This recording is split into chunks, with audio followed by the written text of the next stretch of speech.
Welcome back. With President Trump in Asia, we're seeing a shameless and phony embrace of American exceptionalism from the left. And that's tonight's angle. On the occasion of President Trump's Asia trip, those who have spent a lifetime singing from the globalist hymnal are now suddenly American exceptionalists. Those who presided over the decline of America's standing in the world now say Trump is doing this whole foreign policy thing wrong, especially when it comes to China. Here's the president earlier today.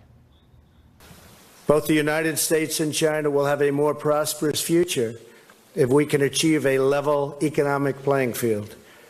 Right now, unfortunately, it is a very one-sided and unfair one. We talk often. There's a very good chemistry between the two of us. I don't blame China. After all, who can blame a country for being able to take advantage of another country for the benefit of its citizens? I give China great credit. Now, former Secretary of State Madeleine Albright did not like that at all. He is not the center of everything that happens. I am appalled at the way that this is being presented and the way that the president talks about himself and those who are trying to help him. Is it dangerous not to have these positions filled, or would it just be better if these positions... I think it's dangerous. I do like her brooch. I like that brooch. Oh, Madeleine, it's interesting to see you lecture somebody about their conduct abroad. Now, where did you learn your statecraft? Was it from Assad? How about, was it from Putin? Or maybe it was your time with Kim Jong-il. I guess you could call that sycophantic, but I guess it's more aptly described as just plain old diplomacy. What did she want President Trump to do? Take his shoe off and pound the table in the Great Hall? Of course, had President Trump actually used the occasion to really rail against the Chinese, Albright and company would be slamming him for being uncouth and unprofessional, the consummate ugly American. And then Team Obama chimed in. Here's his former ambassador to China, Chris Hill. Is there a chance that he is kowtowing to the Chinese leader in small part because he's trying to get the big deal in North Korea?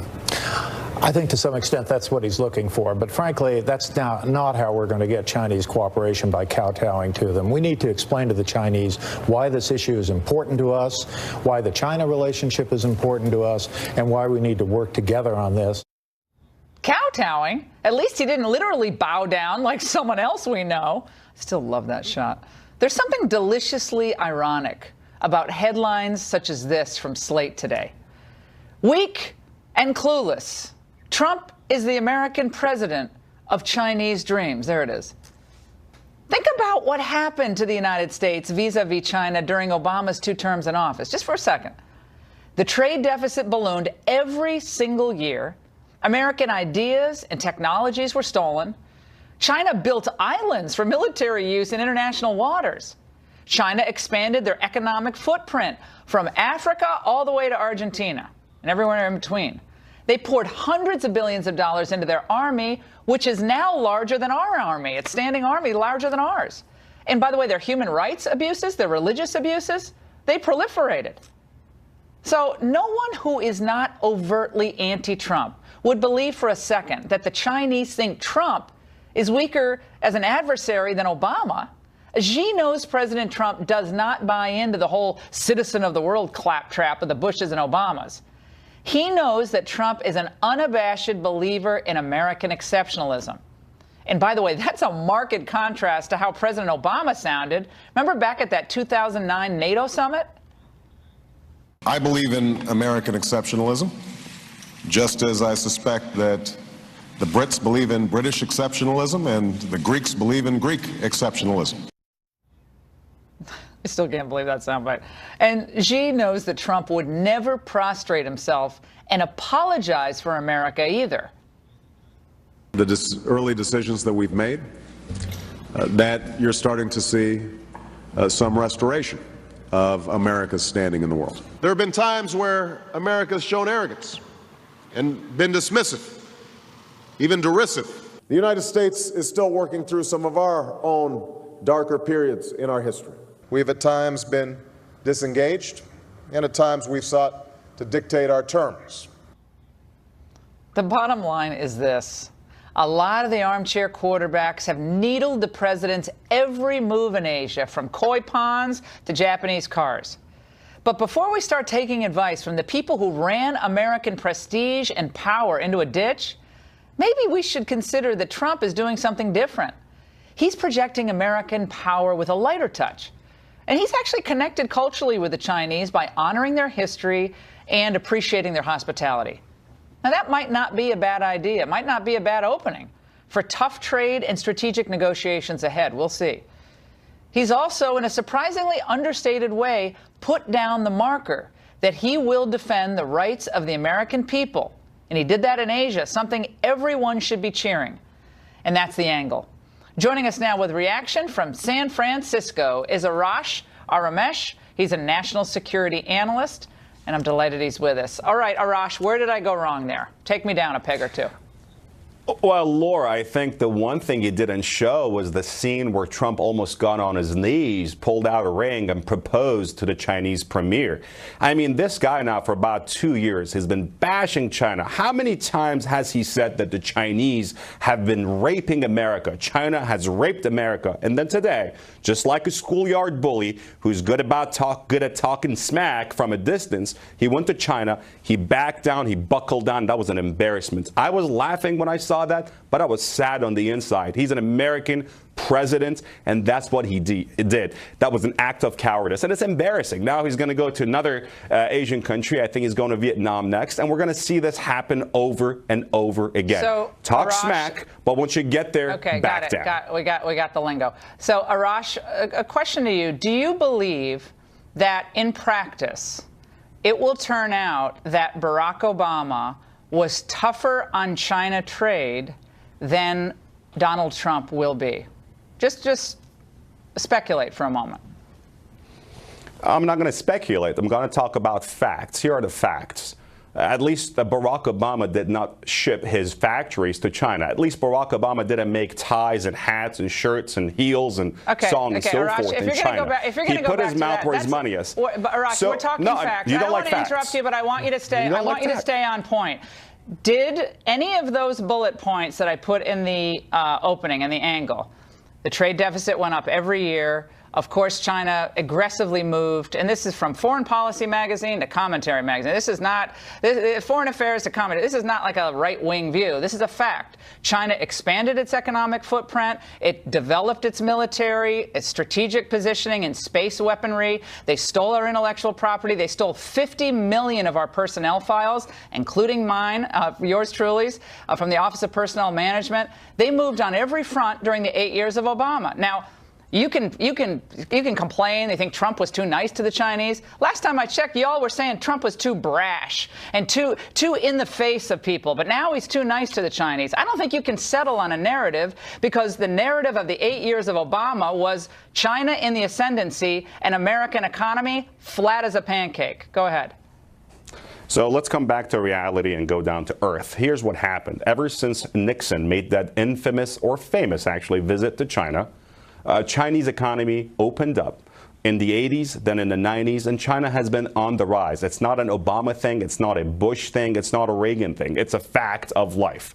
Having said that, President Trump needs to figure out what he's about to do with Asia, with the Mideast, with these big policy and foreign policy and national security questions. He can't go on Twitter and say one thing and bully people and irritate people, and then when he actually meets these world leaders, cow down and back down and buckle down. He got $250 billion worth of trade deals secured for major American companies who are going to have significant partnerships in China. That's real American jobs created. That's an increase in U.S. exports. I believe it when I see it. Okay, I so believe it when I see it. So all of the CEOs who are involved in these deals, are they all lying? Are they all part of the Trump conspiracy? Hundreds of CEOs. You know what? I know. Let's not paint a picture for your viewers who may not actually follow this on a daily basis. Every time a U.S. president goes on one of these trips, hundreds hundreds of CEOs go with him. When Obama went to India or China or Japan or any country for that matter, hundreds and hundreds of American business leaders went there. That's why we got a trade commission and a trade representative. So let's not talk about, Trump is going there and he's bringing all these CEOs as if this is the first time anyone has ever done that. That's not the thing. So is there anything that you think happened over the last 36 hours in China that was good for America? Anything positive at all? Or the only person who had a handle on China and North Korea, because that worked out so darn well over the last 8 years before Trump, nothing over the last 36 hours was good for you? Nothing. If Trump's, I'll tell you what's good for me. Trump's behavior, alienating his own Republicans. So when we get an impeachment vote, people like Corker and people like Kyle are going to buckle down and going to vote for impeachment because they're going to see the man is unstable. And guess what? Countries that were jealous of us, countries that, well, I know you find it funny, but I listened to your comic relief for 2 minutes. But, here's the thing. Countries that were jealous of us and envied us and feared us now feel sorry for us, and that's the Trump legacy in less than a year. They prefer Arash. You know what? In your twisted you have world, one picture. You have one. You have one picture, Lara. You know what? This is a president that told Bill O'Reilly that Americans have killed as many people as the Russians have. Your president, Trump said America has blood on its hands. Trump, your president, your boy said America has blood on its hands. That's not true. That's not true. But your boy said America has blood on its hands. These are San Francisco values. When the president and we're proud of it. And we're proud of it. It's a great. Everything from the internet. You should love it because from Uber, from every company. You should chill out because you make claims. No. Don't invite a guy and don't cut me off if you think I'm going to wipe the floor. So don't invite me if you're going to cut me off. Oh, this is the typical tactic of the left. This is beautiful. I'm enjoying this. They make points. They don't want points to be countered because they don't like actual speech. You don't keep like interrupting me. Okay, Arash, go for it. I'm all ears. I'm all yours. Okay, number one, I think we can look just objectively over the 8 years under Obama with our relationship with North Korea and China. China did get a lot stronger. China cheated on a lot of trade deals. And President Obama did one thing that I think was actually really good with China. He slapped temporary tariffs on cold-rolled steel, which I gave him a lot of credit for. That was really smart. Trump's going to take that to another degree. And I think that's a smart continuation of smart nationalistic policy. And Obama actually saw that during his time in office. That was a good thing. But, that's like, I can actually say something that he did good vis-a-vis China. But you cannot say anything positive about President Trump, which shows that you are not an unbiased observer on this. You're committed to Trump's impeachment. Probably since the first minute you were crying over the election results on election night. Now you can have the last word. Oh, my God. Lara, I've listened to you on the radio, and it's your evolution from a so-called free market capitalist to a nationalist protectionist is baffling. I love the fact, and it's just funny that conservatives like you who keep talking about, who at least used to talk about the open market and anti-socialism, no, I never did. anti-communism. I don't know what you're listening to. I never talked about the open market. I listened to you for 5 years. You didn't. So you're a nationalist. You're a nationalist protectionist. No, I worked for President Reagan. Arash, I worked for President Reagan. I don't know what you were doing in 1987, but I worked for him. President Reagan slapped tariffs on Harley Davidson, on the Japanese motorcycles that were flooding our market, and saved Harley Davidson. And for that, he was derided by the Cato Institute as a protectionist. President Reagan understood that tariffs were well deployed when appropriate. Are you a marketeer? Let your viewers know, are you a free and open marketeer or are you a socialist? This is fascinating for a San Francisco liberal to try to define conservatism, but I won't try to define your twisted version of liberalism. That's the thing. But I actually understand that nationalism, when an economic level actually works. And we appreciate it. And still ahead, the first dreamer deported under President Trump gets busted again for trying to illegally enter the U.S. Maybe he's going to San Francisco. And it's proving a big lesson for immigration. We're going to take a break and debate that up next.